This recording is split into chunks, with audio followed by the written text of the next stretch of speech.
Noong mga panahong ito, kasalukuyang manlalako ng manok itong si Nestor. Kung saan saang lugar siya nakakarating, kasama ang kanyang ama at dalawang tiyuhin. Matagal na nila itong ginagawa, at base sa kanya, ang trabahong yun ang bumuhay sa kanilang pamilya. Yun nga lang, hindi ito madali, gawa ng oras at sakripisyong kinakailangan nilang gawin para may uwi sa kanila. At kung hindi ninyo na itatanong, hindi lang basta manok ang binibenta nila.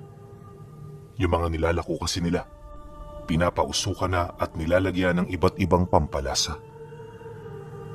Gustong-gusto ito ng kanilang mga parokyano sa kadahilan ng iihawin mo na lang ito. Matrabaho man ang ganoong paninda, sulit naman ang perang kanilang kinikita. Hindi man sa pagmamayabang pero sa pamamagitan ng paglalako ng manok, napatapos nila sa pag-aaral ang sumunod niyang kapatid. Kahit papaano, masaya naman siya sa naabot nito, gawa ng ang tagumpay nito ay alam niyang tagumpay ng kanilang pamilya. Ayon sa kanya, na kapag umuwi sila noon pagkaraan ng 2 araw, ni hindi man lang sila tinatanong ng kanilang ina't mga kapatid. Yun bang, inaasahan na ng mga ito na maayos ang naging lakad nila. Pero hindi nila alam noon, maraming sakripisyong kinakaharap sila Nestor para lamang madala sa mga malalapit na kabayanan ang kanilang mga produkto. Kabilang sa mga iniisip nila kapag umaalis ay yung mga magnanakaw sa daan, manggagancho, at higit sa lahat, mga aswang. Sa maniwala man kayo o hindi, makailang beses na siyang nakasilay ng ganoong uri ng nilalang. Alam niya na totoong umiiral ang mga ito. Ngunit pinipili niya lamang itong ilihim nang sa gayoy hindi na mag-alala ang kanyang pamilya para sa kanila. Yun kasi ang palaging paalala ng kanyang ama. Kaya kahit nanganganib na ang buhay nila, hinding-hindi pa rin sila nasisindak ng mga ito ng basta-basta. Dagdag pa niya na, nagsimula siyang makakita ng mga totoong aswang nung naglakbay sila ng tatay niya patungo sa lugar ng San Vicente. Medyo malayo-layo yun sa kanilang baryo, kaya naman halos 2 araw ang inabot ng kanilang paglalakad patungo rito. Akala nga nila, magiging matiwasay ang kanilang paglalakbay, pero bigla na lamang silang naalarma nang tambangan sila ng mga taong hindi naman nila kilala. Noong una, naisip niya na baka magnanakaw lang ang mga ito. Pero pagsilay niya sa kanyang ama, inilahad nito na hindi mga ordinaryong tao ang kaharap nila. Mariin din itong inilahad, nakakaiba ang mga nilalang na yan, kaya naman hanggat maaari pakailagan nila ang mga ito. Matapos nitong mailahad ang tungkol sa bagay na yon, ipinagpatuloy lang nito ang pagpapausad sa mga dala nilang kalabaw nang hindi yun kinakausap. Paglagpas naman nila sa mga taong nasa gilid ng daan, kitang-kita niya kung papaano sila nito titigan. At mula roon, sinundan sila ng mga ito hanggang sa marating nila ang lugar na kanilang paroroonan. Di man niya ito madalas makita, alam niya na nakabuntot ang mga ito. Gawa ng merong mga pagkakataon na nakakarinig sila ng malalakas na palaspas ng mga pakpak sa itaas. Kusaring nawawala ang ganoong paramdam kapag nagsisimula ng maghasa ng sundang ang 2 niyang tiyuhin sa kangga ng kalabaw kung saan nila pinapausukan ang mga manok na kanilang ibinibenta. Ganon at ganon palagi ang ginagawa nila at sa awa naman ng Diyos, purong paramdam lang ang nagagawa ng mga nilalang kapag napapadpad sila sa lugar na hindi nila kabisado. At ang ganoong sitwasyon ang naging daan upang maitatak sa isipan ni Nestor ang panganib na dulot ng mga aswang. Subalit ayon sa kanya na lahat ng karanasan niyang yon ay wala pa kumpara sa mga naranasan ng tatay niya. Sa kanilang 4 kasi, tanging ito pa lamang ang nakagat ng aswang. Hindi na nito kinuwento ang mga detalye dahil ayon dito ayaw na niyang balikan ang mga pangyayaring minsang nagbigay ng takot sa kanyang kaluluwa. Kapag naririnig ng mga kaibigan niya ang ganoon niyang kwento, kusayong nagsisilayuan. Yun bang, ayaw na ayaw ng mga itong marinig ang kanyang mga sinasabi dahil sa naniniwala sila na puro lang itong kasinungalingan. At kapag gano'n na ang nangyayari, tumatawa na lang itong si Nestor habang naglalakad papauwi. Ilang buwan ang lumipas pagpasok ng taong ito, nagpatuloy ang kanilang pagnenegosyo. May mga panahon na hindi sila naglalako dahil sa kulang pa yung bilang ng mga alaga nilang manok. Mahirap man ang sitwasyon. Kailangan nilang magtiis kung gusto nilang magkaroon ng malaking kikitain sa mga susunod na araw.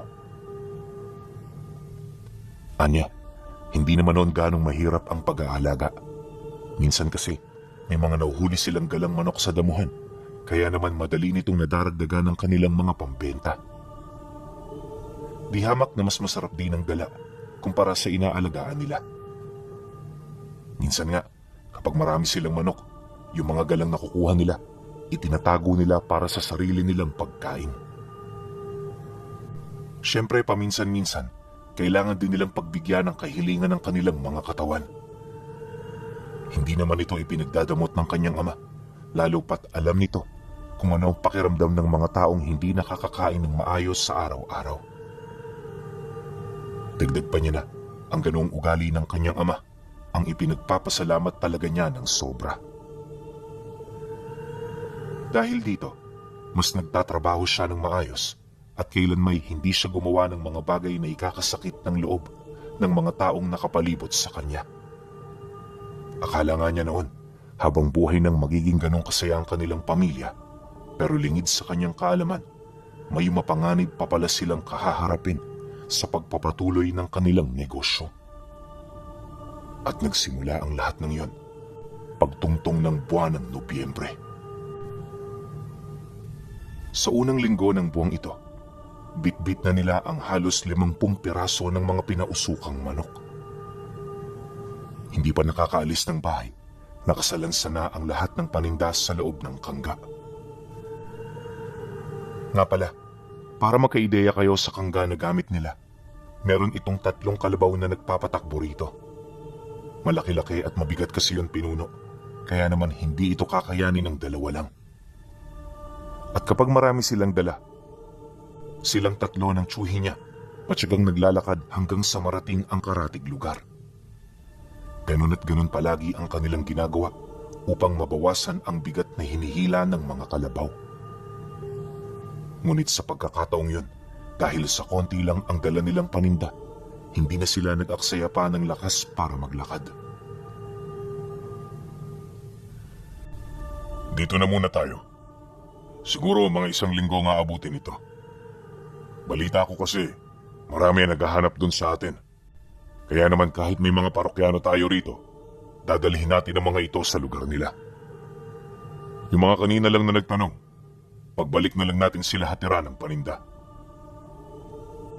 Wika ng tatay niya bago sila umalis ng bahay. Nang marinig naman ito ng 2 niyang tsuhin, sumang-ayon ng mga ito habang kinakausap ang mga maiiwan nilang pamilya. Ilang minuto pa ang lumipas, umusad na nga ang grupo, pagtungtong ng 8:00 ng umaga. Maayos at maaliwalas noon ang panahon, kaya naman panatag silang umalis. Wala rin silang iniisip noon na aberya, gawa ng hindi lang din ito ang unang beses na maglalakbay sila ng ganoong kalayo. Aminado naman silang madalang lang ito kung mangyari, pero awa ng Diyos, wala namang masamang nangyayari kapag ginagawa nila ito. Ilang oras pa ang lumipas, narating na nila ang karatig lugar. Siyempre, nagdagdag na muna sila ng maiinom bago umalis. Dahil mula sa baryong yon, medyo malayo-layo pa ang kanilang uusarin. Hindi rin malabong abutan sila ng gabi sa daan, kaya naman namili na rin sila ng lahat ng gamit na kanilang kailangan.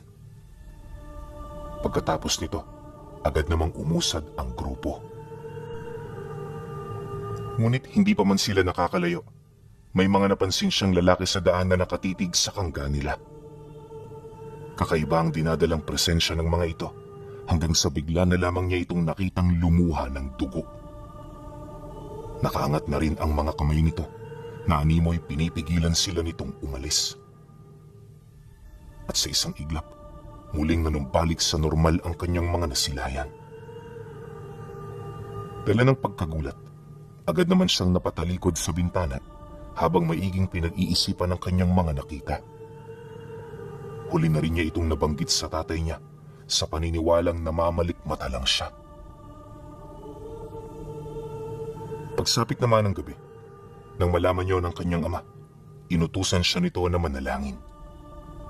Ayon dito, hindi siya namamalikmata, pagkus isang malakas na signus ang kanyang mga nakita.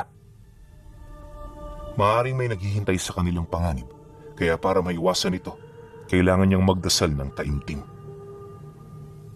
Nang marinig naman niya ang sinabi nito, agad naman niya itong sinunod. Sanay nang magdasal noon si Nestor, kaya lahat ng kanyang alalahanin nabanggit niya sa kanyang panalangin. Pagkatapos noon, nakapagpahinga sila ng matiwasay sa gabing yon. Hindi alintana ang signus na kanyang nakita. Ilang araw pa ang lumipas, nagpatuloy sila sa paglalakad. At sa patuloy nilang pag-usad, may mga napapansin na siyang kakaiba sa paligid. Kapag inaabot sila ng gabi sa paglalakbay, hindi lang mga paramdam ng mga aswang ang kanyang napapansin, bagkus ay pati na rin ang mga nilalang na hindi nakikita ng mga ordinaryong mata ng tao. Malimit niya noong masilayan ang ataol na lumulutang sa ere, kaya naman sa takot niya na masilayan pa ito, hindi na siya tumitingin sa labas kapag gabi. Palagi rin siyang aligaga at hindi makausap, kaya naman yung mga tsuhi niya, medyo nagtataka na talaga. Huling baryo bago sila makarating sa paroroonan, nagkaroon sila ng konting pag-uusap. Yung kilos niya kasi noon, medyo nakakabahala na, kaya naman nagdesisyon na ang tatay niya na kumprontahin siya. Akala nito madadala lang siya nito sa simpleng payo, pero wala itong kaide-ideya sa mga bagay na kanyang ilalahad. Anak, may problema ka ba? Sabihin mo na sa amin at nang hindi kami mag-isip ng kung ano-ano sa'yo. Mahirap ang ganito dahil unang-una nasa trabaho tayo. Hindi naman tayo pwedeng umuwi, lalo pat may mga tao tayong pinapaasa sa lugar na yon. Anak, tatanungin kita ulit. Ano ba ang problema mo? May hinahong wika nito sa kanya.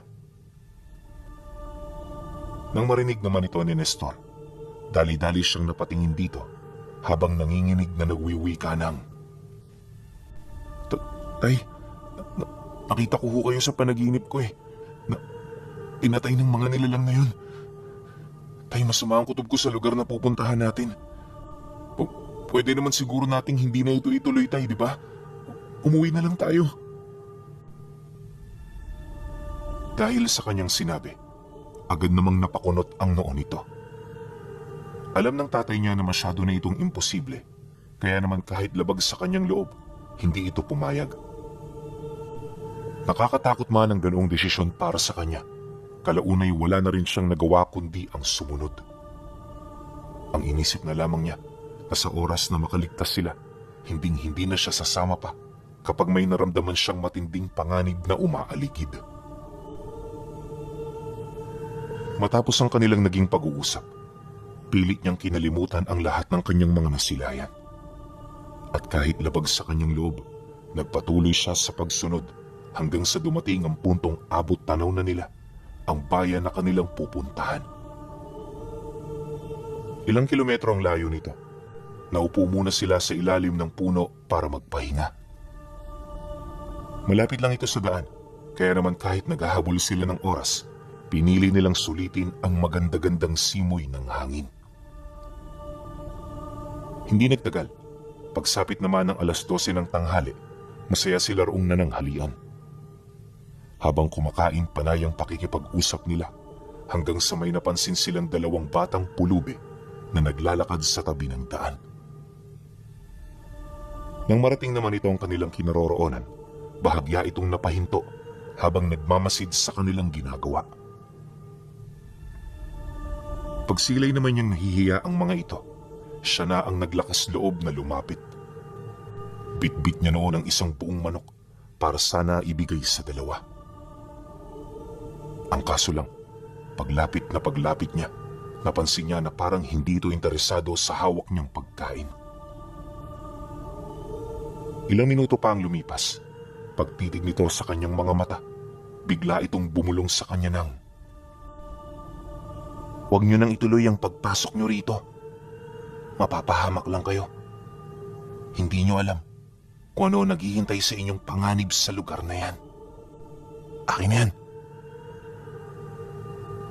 Pagkasambit nito ng mga kataga, bigla nitong inagaw ang manok na hawak niya, sabay lakad papalayo. Matapos ang pangyayaring yun, naiwan namang tulala itong si Nestor. Pilit na pinag-iisipan ang mga bagay-bagay. Alam niya kasi na mayroong ibig ipahiwatig ang mga bata, kaya naman hindi na ito naalis sa kanyang isipan.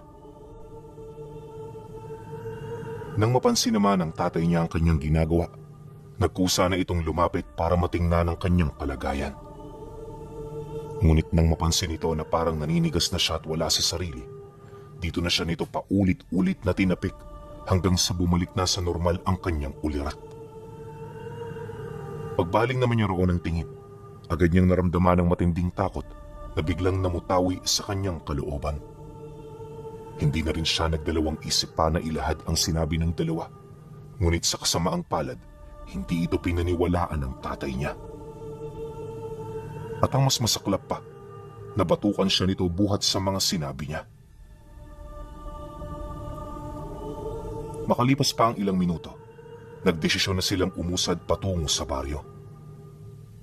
Literal na hindi na siya noon pinapansin ng kanyang ama, kaya naman naiwan siyang tahimik sa isang tabi habang paulit-ulit siyang kinakausap ng mga tsuhin niya. Nung mga nagdaang araw, Nestor, parang napakamatatakutin mo. Di ka naman ganyan dati Kaya nagtataka talaga kami. Magsabi ka nga ng totoo. May problema ka ba? Alam ko kasi na hindi ka magkakaganyan kung wala kang iniisip na mabigat na problema Yan ang pinagmumulan ng takot mo. At dahil dyan, kung ano-ano na ang mga nakikita mo. Wika ng tsuhin niya sa kanya. Pagkarinig niya sa sinabi nito, matapang naman niyang inilahad na wala siyang problema at mas lalong hindi siya nasisiraan ng ulo. Dagdag pa niya na, totoo ang kanyang mga sinasabi at wala siyang pakialam kung maniwala man sila o hindi. Ang importante, alam niya kung ano ang mga nakikita niya. Nang marinig naman ito ng kanyang tsuhin, wala na rin yung nagawa kundi ang manahimik. Pagkaraan pa ng ilang oras, narating na rin nila ang bukana ng baryo. At sa entrada pa lang nito, dumagsana ang mga taong hindi magkamayaw sa tuwa. Pagsilay naman nila sa mga ito, agad naman silang huminto para bentahan ito ng kanilang mga paninda. Ang kaso lang, nang mailatag na ng mga ito ang mga manok, bigla itong dumistansya na animoy meron itong nalanghap na hindi kaaya-aya. Bakit may mga bawang? Sabi walang bawang. Galit na sigaw ng isa sa mga ito, matapos nitong malanghap ang usok na nagmumula sa pinausukan. Ganun ho talaga yan. Kapag gusto nyo ng malasa, kailangan ng bawang. Tsaka kung ayaw nyo naman ng bawang, pwede naman natin yung alisin Magkano ba sa'yo, Manong?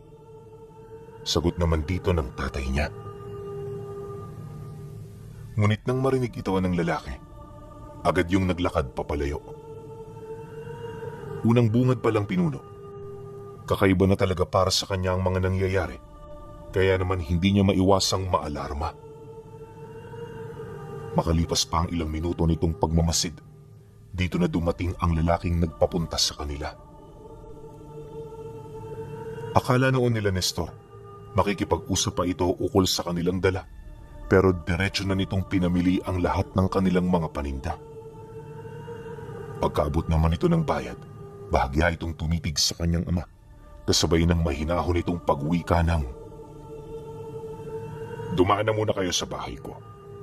Doon na kayo magpalipas ng gabi para mas maging matiwasay ang pag-uwi ninyo kinabukasan. Huwag kayong mag-alala. Walang bayad ang pagpapatira ko sa inyo. Dahil sa sinabi nito, hindi na sila nagreklamo pa. Pag-alis naman ito sa harap ng kangga nila, agad naman sila roong sumunod hanggang sa marating na nila ang bahay ng kanilang parokyano. Taliwas sa maraming bahay sa lugar, tanging ito lamang ang masasabi mong may kaya sa buhay. Yun lang kasi may ikalawang palapag sa bahay, tapos merong malapad na bakuran. Pagbaba naman nila ng kangga, agad naman silang sinalubong ng mga kasambahay nito. Subalit imbis na sumunod, sinigurado muna nila Nestor na nasa maayos na kalagayan ang kanilang mga alaga. Matapos nila itong maitali sa malaking puno ng mangga, masaya naman doong sumunod ang mga tiyuhin at tatay niya. Pasimple niya muna itong pinagmasdan at nang makalayo na ang mga ito, agad niyang kinuha ang mga dala nilang bawang para ilagay sa labas ng kangga. Yun bang ginawa niyang kwintas ng mga kalabaw nila para naman masigurong walang mamamatay sa mga ito. At yung mga natira naman pinuno, inilagay niya sa bubong, dingding at mga gulong nito. Anya, hindi niya mawari noon kung ano ang pumasok sa kanyang isip, ngunit nasisiguro niya na sa mga sandaling yun, ito ang pinakamagandang bagay na kanyang nagawa. Matapos naman niya itong may sa katuparan, dali-dali na rin siyang naglakad papaloob ng bahay. Yung ilang piraso ng bawang na naiwan sa kanya, inilagay niya sa kanyang bulsa, para naman kung sakaling magkagipitan, meron siyang makakapitan. Batid niya kasing natatakot dito ang mga nilalang, kaya naman ito ang pinaniwalaan niyang makakapagligtas sa kanya. Sa pagdating niya sa sala, bumungad sa kanya ang tatay at mga tiyuhin niya na nakaupo sa harapan ng mesa. Habang pinagmamasdan niya ito, napansin niya ang mga kasambahay na isa-isa nang inilalatag ang mga manok na dala nila. Kabilang ito sa mga putahe na inihanda, kaya naman tila bang naging pabor ang pagkakataon para sa kanila. Nang magsimula na ang kainan, pawang mga paninda na lamang nila ang kanilang nilamutak. Bahala na kahit masasarap ang amoy ng iba pang pagkain, ang mahalaga alam nila kung ano ang kanilang kinakain. Nang mapansin ito ng may-ari ng bahay, bahagya naman yung napatingin sa kanila, kasabay ng pagwita nito ng, "Manok lang talaga ang paborito ninyo, no? Ba't hindi nyo tikman yung ibang nakahanda? Nako, sayang naman." Nang marinig ito ng tatay niya, napangiti lang naman ito. Ngunit sa kabila ng hiya na kasalukuyan niyang nararamdaman, hindi niya ito ininda. Ang kaso lang, nung marinig ito ng mga tiyuhin niya, hindi nito mapigilang kumuha ng ibang putahe. Hindi pa man nila ito nasusubo, agad naman silang tinapik ng ama ni Nestor na animoy ayaw nitong ipakain sa kanila ang mga pagkain na kanilang nakuha. Bagaman nakapagtataka ang ganoong kilos nito, pilit pa rin itong idinaan ng kanyang ama sa pabirong pakikipag-usap para naman kahit papaano hindi mailang ang mga tao na kanilang kaharap. Matapos naman yung sitahin ng tatay niya, wala namang nagawa ang dalawa kundi ang sumunod. Akala nila doon na magtatapos ang lahat, pero nang akmang kakain na muli sila, muli na naman sila nitong sinita. Mariin sila nitong inabisuhan, tapos na ang pagkain nila, kaya mas mainam ibaba na nila ang mga kinuha nilang karne ng manok. Dagdag pa nito na, maghugas sila ng mabuti para kahit makalimot hindi sila mapasukan ng kung ano-ano sa katawan. Nang marinig ito ng dalawa niyang tiyuhin, agad naman yung sumunod. Hindi na sila tumutol pa sa sinabi nito dahil alam nila na sa pagkakataong yun, seryoso na ito sa kanila. Pagkatapos ng salo-salo, diretso na silang tumungo sa kanilang silid. Magkakasama lang sila noon sa silid na nasa ikalawang palapag ng bahay, kaya wala na halos silang inalala pa. Ngunit nung lumalim na ang gabi, tila bang unti-unti na ring umusbong ang kanilang problema. Ayon sa kanya, na nasa kasarapan na sila noon ng pagtulog nang may marinig silang naglakad sa hagdan na may mga nagkakalansingang kadena sa binti. Hindi man nila ito nakikita, alam nila kung ano ang naririnig nila. Maya-maya pa, may mga narinig na rin silang pabulong na nag-uusap ukol sa kung ano ang gagawin ng mga ito. Dahil sa pangyayari, dali-dali namang tumayo ang tatay niya, kumuha ng sundang na dala nila at mabilis na lumapit sa pinto. Nang sa gayoy kung meron mang magtatangkang isarado ito, madali na lang nila itong maaagapan. Pagsilay naman nilang magtsuhin sa ginawa nito, dali-dali naman sila roong lumapit upang magbigay ng tulong kung sakali mang kailangan ito ng kanyang ama. Ngunit pagdikit nila noon sa dingding, biglang nawala ang tinig na kanilang naririnig. Hindi nila mawari kung ano nangyari sa mga ito, ngunit malakas ang kutob nila na natunugan na ng mga itong gising sila. Walang sabi-sabi, agad namang tinadyakan ng tatay niya ang pinto na siya namang naging sanhi para masira ito. Paglabas naman nila ng silid, dali-dali silang pumunta sa parte ng bahay kung saan merong malalaking bintana. Wala mang ideya kung paano makalabas, nakahanda silang gawin ang lahat para lamang makatakas. Pagbukas naman nila rito, agad nilang pinagmasdan ang paligid. Ngunit pagdungaw nila sa ibaba, nakita nila ang kumpol ng mga taong may daladalang mga sulo. Nakatayo ito ng tuwid sa harapan ng bahay habang sabay-sabay na nag-uusal. Hindi rin ito alintana ang kalabaw na nakatali sa puno.